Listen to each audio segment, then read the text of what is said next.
इस लड़ाई में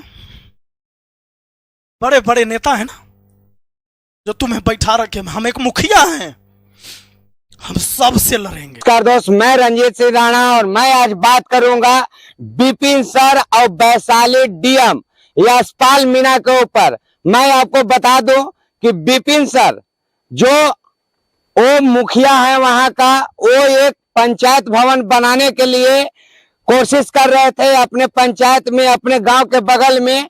और जहां पर पंचायत भवन बनना था वहां पे सरकारी जमीन था, सरकारी जमीन में पंचायत भवन बनना था।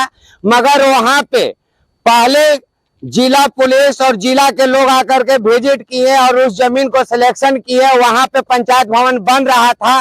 और उसके बाद वैशाली डीएम यशपाल मीणा के कॉल पे वहां पर जो भवन बन रहा था उसे रोक दिया गया।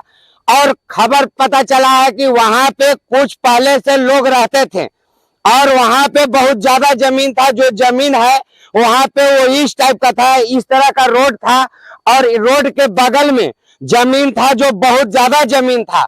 और कुछ जमीन सरकार की तरफ से वहां के लोगों को आवंटित किया गया था रहने के लिए। तो उसके बावजूद भी वहां पे कुछ जमीन खाली था, उसमें पंचायत भवन बनने वाला था।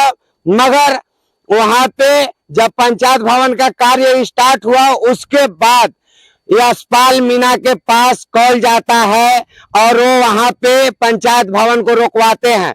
उसके बाद मुखिया बिपिन सर यशपाल मीणा के पास जाते हैं मिलने के लिए और दो बार जाने के पास बाद भी डीएम से मुलाकात नहीं होता है। और जब मुलाकात होता है तो डीएम सर अपने औकात दिखाते हैं मुखिया जी को। आपको मैं बता दूं कि सरकारी ऑफिसर जो सरकारी पोस्ट पे है लोग ना, वो छोटे छोटे लोगों को दबाते ही हैं। तो यहाँ पे जो बात निकल करके आया कि डीएम सर क्यों मना किए और क्यों नहीं वहां पे भवन बन रहा है, तो वहां पे बात निकल करके आया कि उस जमीन पे उस गांव के कुछ पासवान जाति के लोग झोपड़ी लगा करके उस जमीन पे रहते हैं जो सरकार की तरफ से उन लोगों की जमीन दिया गया था, ठीक है ना।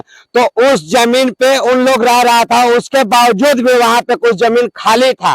और जब डीएम साहब को कॉल आता है ऊपर से, किसका, चिराग पासवान का, बिपिन सर को कहना है कि चिराग पासवान का जब कॉल आता है उसके बाद पंचायत भवन को जो कार्य चल रहा था बनाने के लिए उसे रोक दिया जाता है। तो मैं जानना चाहता हूं कि पंचायत भवन जो बन रहा था, क्या वो बिपिन सर का घर था? बिपिन सर जो पंचायत भवन बना रहे थे वो अपना घर थोड़ी बना रहे थे भाई। बिपिन सर तो गांव के लिए ही ना पंचायत भवन बना रहे थे, उन्हीं लोगों के लिए ना वो पंचायत भवन बन रहा था, उसी गांव के लिए ना बन रहा था। तो इसमें आप देख लीजिए कि राजनीति किया गया। वहां पर बैठ कर करके मुखिया से, बिपिन सर से और डीएम साहब और जिला पुलिस और जो भी वहां का अधिकारी थे बैठ करके इस मामला को सलटाना चाहिए था। मगर वहां का सांसद हमारे बिहार फर्स्ट का नारा देने वाले चिराग पासवान जी को बताया जा रहा है कि उनका कॉल आता है और उसके बाद वहां पर जो कार्य चल रहा था उसे रोक दिया जाता है।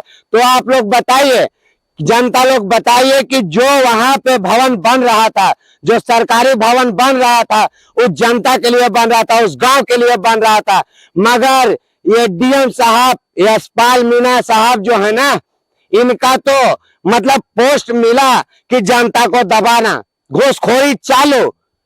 इनको पैसा चाहिए, अगर पैसा मिलता ना तो वहां पे काम करवाते।